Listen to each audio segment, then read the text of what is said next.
NEET का paper हो गया बच्चों का डायपर। पिछले 10 सालों में 80 से ज्यादा पेपर लीक हो चुके हैं। पेपर कैसा लीक हो गया भाई? 2015 में AIPMT का पेपर लीक हो जाता है और 2016 में गुजरात तलाटी एग्जाम लीक हो जाता है और 17 में SSC CGL का पेपर लीक और 18 में CBSE एग्जाम लीक, 19 में RRBJ और 22 में गुजरात जूनियर कलर और 23 में MPCM और 24 में नीट UG और UP police constable paper leak और 2025 में मल्टीपल एग्जाम लीक होते हैं और 2026 में अब नीट का पेपर ही लीक हो जाता है।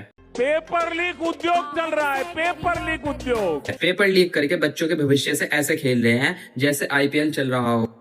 और धर्मेंद्र प्रधान जी जो एजुकेशन मिनिस्टर है, जिनकी रिस्पॉन्सिबिलिटी है, उनका एक ट्वीट तक नहीं आया। सुनने में ये नॉर्मल लगता है, लेकिन नीट का पेपर लीक होने से गोवा में एक 17 साल के लड़के ने और दिल्ली में एक 20 साल की लड़की ने, लखीमपुर के एक 20 साल के लड़के ने और राजस्थान के सीकर से एक 23 साल के एस्पिरेंट ने सुसाइड कर लिया।